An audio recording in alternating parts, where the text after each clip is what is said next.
Trevignano un autotrasportatore resta schiacciato da una ruspa, il terzo dramma in 5 anni nella stessa ditta. Non è bastato il contratto siglato lo scorso anno per incentivare gli operai a seguire le norme di sicurezza. Renzo Dorà, vittima dell'infortunio, era molto nota a Quinto di Treviso, il cordoglio della comunità per il 42enne che solo un mese fa aveva perso la madre.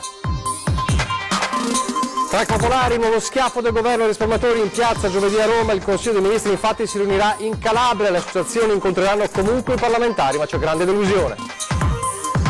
Il vescovo di Treviso verso l'addio alla guida della diocesi, l'annuncio dato dallo stesso Monsignor Gardini ai vicari forani nelle scorse settimane, in arrivo forse un nunzio apostolico della Santa Sede.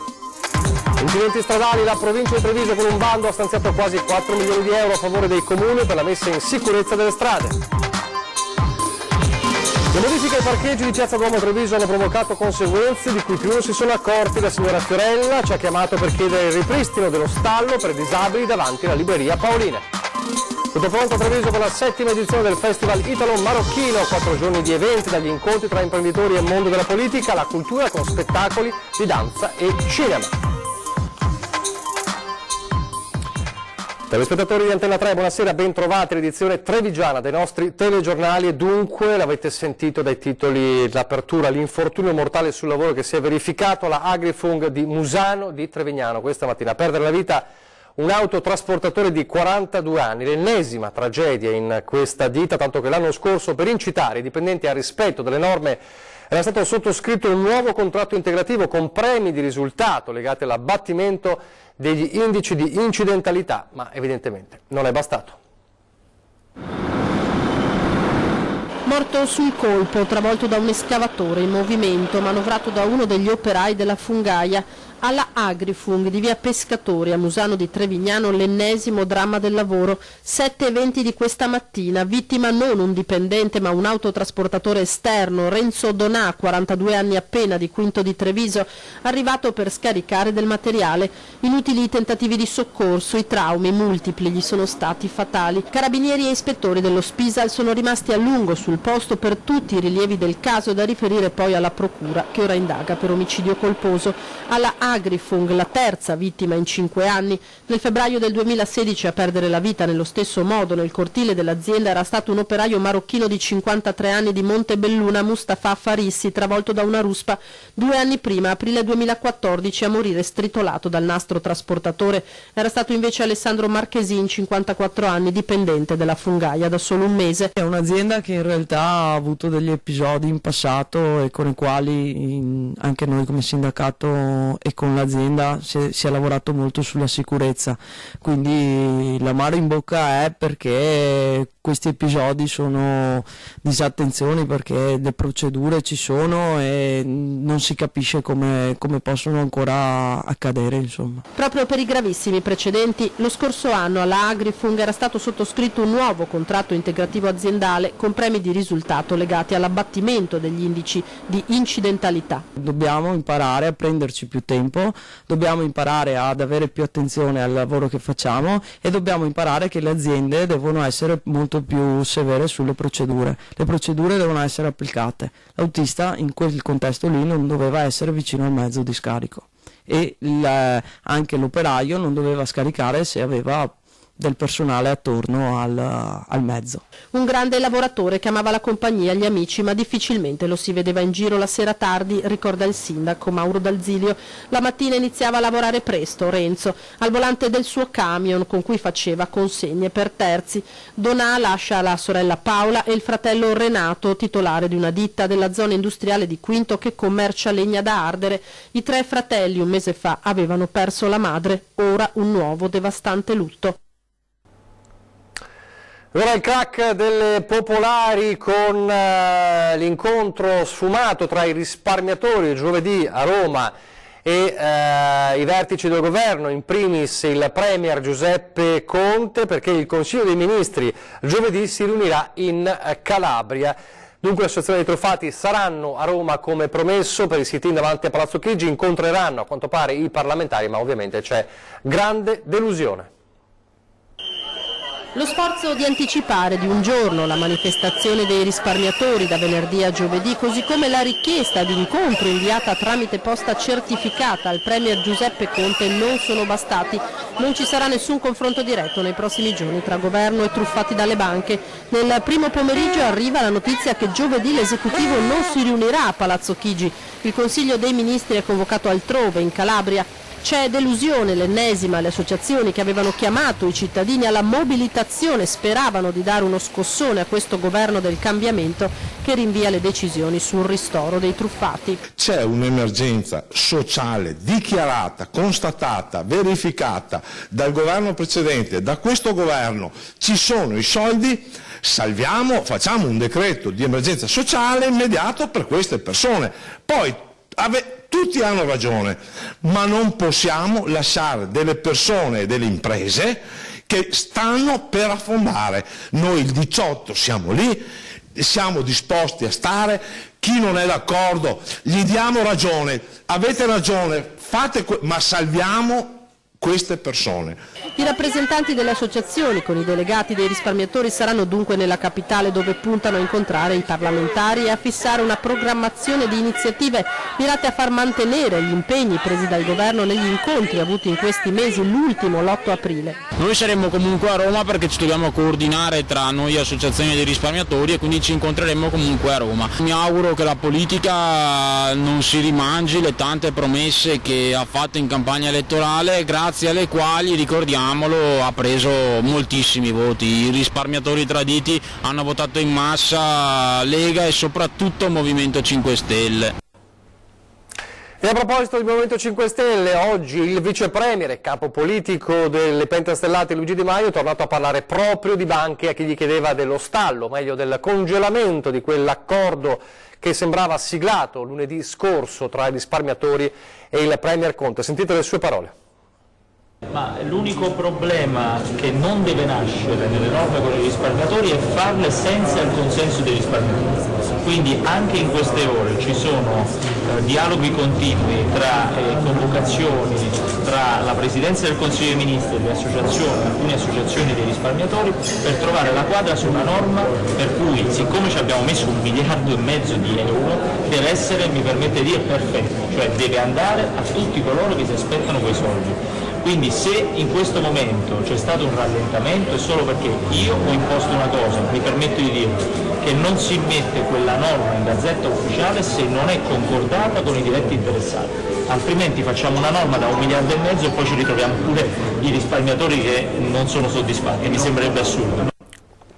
Queste dunque le parole di Di Maio. Adesso torniamo in città, torniamo a Treviso. Questo lunedì segna l'inizio del riti pasquali, insomma della settimana santa, che potrebbero essere però gli ultimi dell'epoca Gardin alla guida della diocesi di Treviso. L'annuncio delle sue dimissioni l'avrebbe dato lui stesso ai vicari foranei. I particolari nel prossimo servizio. Davvero buona Pasqua a tutti. Quella che si apre questa settimana potrebbe essere l'ultima settimana santa di Monsignor Gianfranco Agostino Gardin come vescovo di Treviso. Infatti alla soglia dei 75 anni avrebbe presentato le sue dimissioni a Papa Bergoglio. La notizia peraltro circola nelle parrocchie della diocesi di Treviso già da qualche mese, ovvero da metà febbraio, quando Monsignor Gardin ha riunito i vicari foranei in un incontro che si è tenuto nel centro Don Paolo Chiavacci a Crespano. In quell'occasione avrebbe lui stesso comunicato l'intenzione di fare un passo indietro nella conduzione della diocesi, motivando la decisione con l'età e relative conseguenze nel fisico. Dimissioni che il vescovo si apprestava a scrivere allora e che pare siano già giunte in Santa Sede, innescando la ricognizione sul possibile successore alla guida di una delle diocesi più estese in Veneto e in territorio italiano. E da Roma le prime indiscrezioni parlerebbero di un nunzio apostolico, ovvero di un ambasciatore della Santa Sede. Un prelato avrebbe chiesto di lasciare l'impegno per un incarico meno gravoso, richiesta che troverebbe un'adeguata risposta proprio nella guida della diocesi trevigiana. E anche questa sarebbe una notizia che circola da qualche settimana tra i sacerdoti, non senza qualche rammarico. Infatti molti si aspettano un rinnovamento della guida diocesana con una maggiore attività e presenza nella singola comunità, aspirazioni che si infrangerebbero sulla prospettiva di un nuovo vescovo invece già sulla via della quiescenza. Perplessità pare già giunte, se non direttamente a Papa Francesco, sicuramente al segretario di Stato, Monsignor Pietro Parolin, che da Veneto non ha mai allentato i contatti con i suoi territori. Infine ci sarebbe anche una data ipotizzata per il passaggio delle consegne, ovvero il 18 dicembre, giorno nel quale l'attuale vescovo, giusto 10 anni fa, nel 2009, successe a Monsignor Andrea Bruno Mazzoccato, a cui era stata affidata la guida dell'arcidiocesi di Udine, dell'allora Papa Ratzinger, anche se materialmente Monsignor Agostino Gardin entrò a Treviso il 7 febbraio del 2010. Parliamo di strade, di incidenti stradali, con la provincia di Treviso che stanzia quasi 4 milioni di euro a favore dei comuni per la messa in sicurezza delle strade più pericolose. Con questo bando e la compartecipazione dei comuni noi crediamo di riuscire a dare delle risposte che mancano da tempo in provincia di Treviso. 1.860.000 euro per il 2019 e 2 milioni per il 2020 è lo stanziamento di bilancio della provincia di Treviso dopo quasi 5 anni di blocco per interventi di messa in sicurezza sulle strade provinciali, soldi con i quali il Sant'Artemio intende cofinanziare interventi di manutenzione straordinaria, riqualificazione delle infrastrutture, opere per la messa in sicurezza. Al bando possono partecipare tutte le amministrazioni comunali della Marca. Potranno essere progetti, studi di fattibilità, progetti preliminari, progetti definitivi, esecutivi. L'importante è che non siano ancora siano state attivate le procedure di scelta del contraente, quindi l'appalto dell'opera. La provincia intende contribuire fino al 50% del valore dell'opera, con un massimo di 200.000 euro. Se tempi e requisiti di ammissibilità hanno suscitato qualche perplessità da parte di alcuni comuni come Borso del Grappa, il presidente della provincia Marcona ha ribadito che gli stanziamenti potranno essere rifinanziati. Agiamo per ovviare a questa emergenza con questo bando, ma programmazione se ne potrà fare anche nel corso del prossimo anno per gli anni a venire, insomma vi è un attimo di struttura nei fondi che ci consentono di fare programmazione. La piaga degli incidenti stradali, dopo il calo degli anni 2000 grazie ad una serie di interventi infrastrutturali, continua oggi ad affliggere la Marca, dove negli ultimi 2 anni, a fronte di un lieve calo dei feriti, si assiste ad un aumento dei morti e circa il 30% dei decessi riguardano i cosiddetti utenti deboli, pedoni e ciclisti. Noi pensiamo che con interventi infrastrutturali e con campagne di promozione per la prevenzione si possa agire dando un'inversione di tendenza in quello che è un dato che ormai comincia a preoccupare, la mobilità dolce, che deriva anche tra l'altro dalla distrazione sempre più, che sempre più è il motivo dell'incidentalità mortale.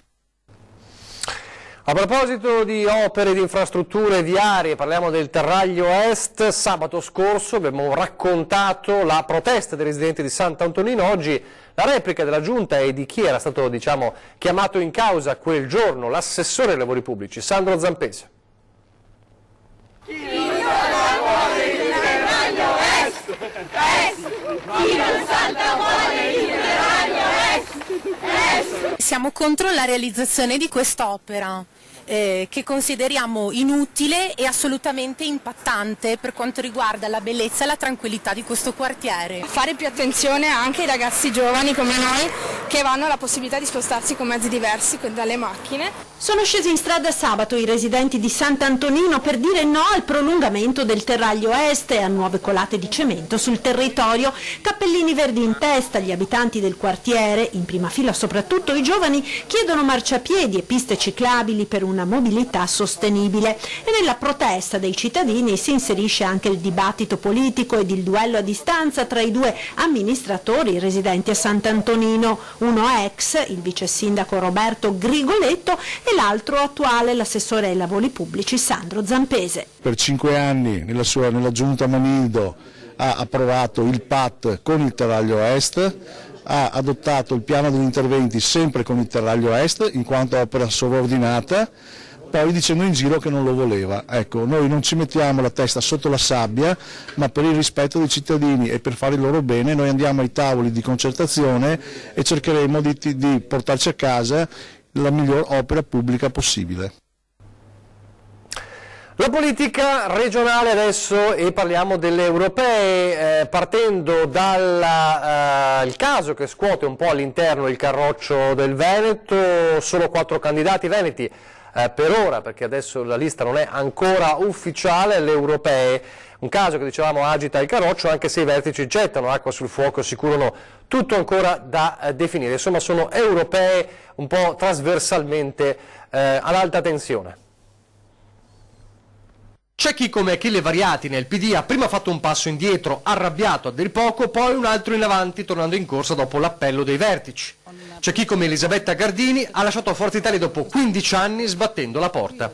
Europee, terreno di conflitti interni più o meno risolti e soprattutto trasversali, quasi nessun partito immune dal mal di pancia, nemmeno la Lega che conta su sondaggi favorevoli.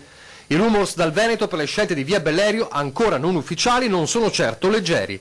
Troppo poche le 4 candidature venete contro le 5 dell'Emilia e nomi che al di là di Gianantonio Darè e Mara Bizzotto sembrano scelti per non dare fastidio proprio ai sopracitati. La padovana Paola Ghidoni e il veronese Paolo Borchia. Fuori calibri regionali come Ciambetti, Canere e Sandonà, fuori gli Zaia Boys.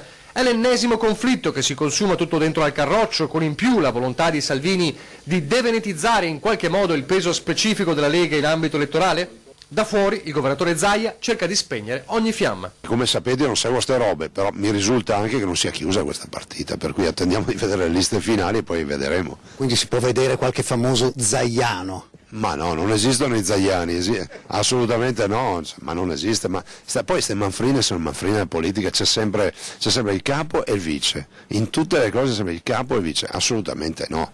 Esiste la Lega, esiste un progetto di governo e amministrativo che vogliamo portare avanti. Dal carroccio veneto intanto la rassicurazione di queste ore è che ci sarebbero pronti altri 2 veneti per portare a 6 le candidature, ma tutto ruoterà ancora una volta attorno ai nomi. E sul fronte europeo ha scelto proprio il Veneto per iniziare la campagna elettorale in vista dell'appuntamento del 26 maggio agli europei, il segretario nazionale del Partito Democratico Nicola Zingaretti.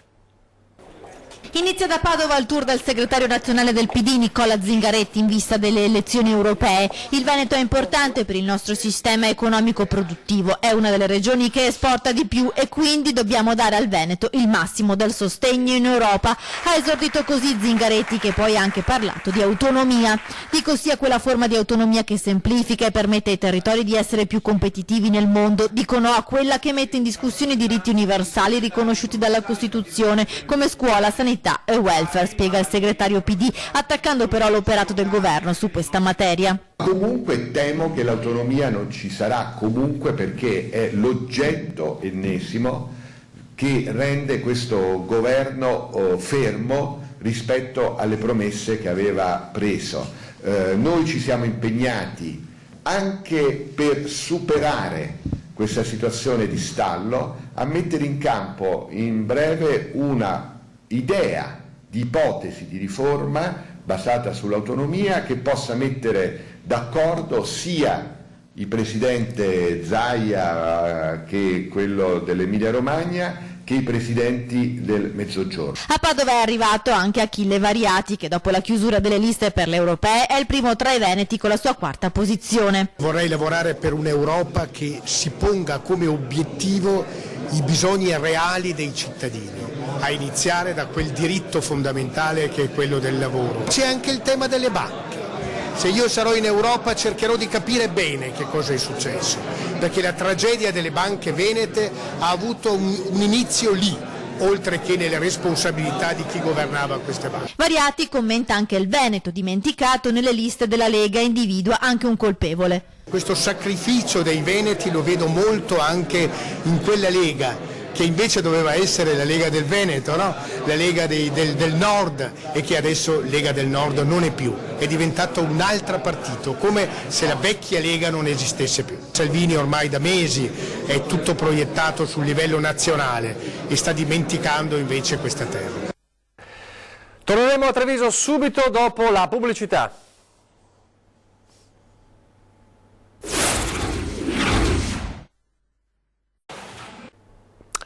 Rieccoci in studio in diretta e torniamo a Treviso e allo spazio dedicato alle vostre segnalazioni. Le modifiche ai parcheggi di Piazza Duomo hanno provocato conseguenze di cui più non si sono accorti. Se ne è accorta invece la signora Fiorella, pensionata di Silea, che ci ha chiamato per chiedere il ripristino dello stallo per disabili davanti alla zona delle librerie. Paoline, vedete.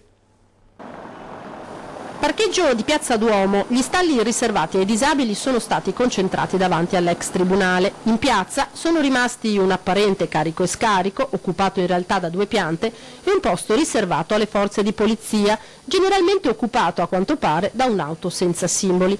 La signora Fiorella, pensionata di Silea, ci ha chiamato per chiedere al comune di intervenire. Chiede che venga ripristinato lo stallo destinato ai disabili a ridosso dell'area pedonale davanti alla libreria Edizioni Paoline, favorendo gli automobilisti con problemi di deambulazione che così non dovrebbero attraversare la strada. Cammino talmente piano che per andare dalle Paoline, che mi era comodissimo, che era lì davanti, ai nuovi parcheggi, ci metto mezz'ora solo a attraversare la strada.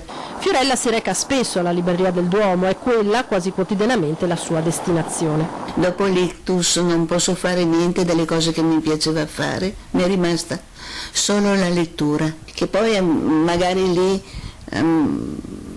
potevo andare anche al Duomo, altre cose, ma ormai basta. La mancanza del parcheggio ai piedi della scalinata ha cambiato la vita di Fiorella. Vengo meno, al limite mando qualcun altro, oppure devo essere assolutamente accompagnata, perché per fare quel tragitto che devo fare a piedi dal parcheggio dall'altra parte della piazza, da sola rischio di cadere. Da qui dunque l'appello all'amministrazione comunale. Che ripristinassero almeno un parcheggio, il parcheggio che c'era davanti alle Paoline, e ne togliessero magari un altro dall'altra parte della piazza. Vedremo se l'amministrazione risponderà all'appello della signora. Dal 17 aprile, quindi fra 2 giorni, torna l'appuntamento alla 7ª edizione, giunto alla 7ª edizione, con cultura, economia, politica, ma anche sport e spettacolo. È il Festival Italo-Marocchino. L'unico festival fuori il Marocco che ha questa possibilità di essere patrocinato dal re. 4 giorni di eventi e incontri animeranno la provincia di Treviso e Venezia. Il Festival Internazionale Italo-Marocchino è giunto alla sua 7ª edizione ed anche quest'anno non mancheranno gli incontri tra imprenditori e il mondo della politica, gli spettacoli di danza, sport e cinema. Per noi anche aprirsi e fare conoscere Treviso soprattutto nel mondo, per noi anche una scommessa non da poco. Al festival tradizionale, dedicato ad attività culturali ed artistiche, si passerà momenti di riflessione e confronto, con particolare attenzione per gli aspetti di promozione e di rapporti economici. Come abbiamo avviato già incontri economici fra il Marocco e Treviso, e anche Marocco e il Veneto, che porterà anche a consolidare questo rapporto. Altro scopo del festival è la promozione della cultura marocchina in Italia. Giovedì prossimo in Piazza Borsa a Treviso, oltre alla musica e alla danza, saranno presenti alcuni artisti marocchini di fama internazionale. La serata di Piazza Borsa, che sarà una serata importante, con il corallo cantato dalle donne marocchine. Poi abbiamo tanti spettacoli italo-marocchini con grandi cantanti di fama nazionale e internazionale. Il festival è diventato un'occasione per la seconda generazione di riscoprire le loro origini attraverso manifestazioni ed esibizioni culturali, artistiche e gastronomiche. In 7 anni abbiamo sempre avuto un pubblico importante italo-marocchino, e credo che le cene che facciamo sono un modello di incontro e anche di condivisione. Fra pochissimo, 20:10, con la CISL, Cinzia Bonan, segretaria generale della CISL Belluno Treviso, Andrea Meneghel, segretario generale FAI CISL Belluno Treviso, la Federazione Agricola Industriale, Alimentare e Ambientale della CISL, per parlare del post Venitali, cosa lascia insomma il Venitali, il successo del Venitali, ma ovviamente si parlerà anche della tragedia sul lavoro avvenuta stamane a Trevignano. E poi alle 21:15 torna Ring, la politica alle corde, il nostro talk show del lunedì, e qui in campo la questione europea, i malumori sulle liste per le europee, e poi ovviamente il caso dei truffati dalle banche, ma non solo. Ospiti di Ferdinando Marino sono l'onorevole Sara Moretto del Partito Democratico, Alberto Villanova della Lega, Simone Borile del Movimento 5 Stelle e Matteo Moschini, l'avvocato che segue un'associazione dei soci delle ex popolari venete. E adesso le previsioni del tempo. Grazie per averci seguito, arrivederci.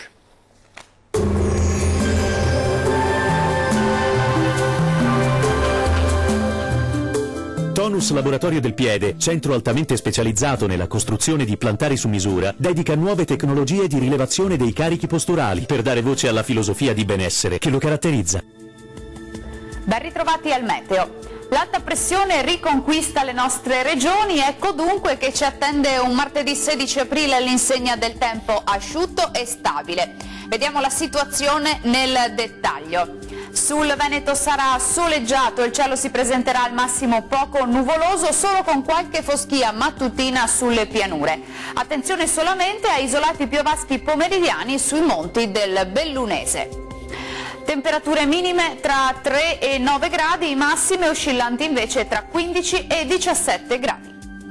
E sarà bel tempo anche sul Friuli Venezia Giulia, dove avremo un cielo sereno o al massimo velato. Non sono attese precipitazioni particolarmente degne di nota. Temperature minime sui 7 gradi in tutte le province, massime comprese invece tra 15 e 18 gradi. Situazione molto simile anche sul Trentino Alto Adige, perché anche sulla nostra regione sarà il sole a dominale e il cielo risulterà al massimo con presenza di poche nubi a carattere sparso. Temperature minime tra 4 e 5 gradi, massime comprese invece tra 17 e 18 gradi. Bene, dal meteo di Antenna 3 per ora è tutto, vi do appuntamento al prossimo aggiornamento. Arrivederci.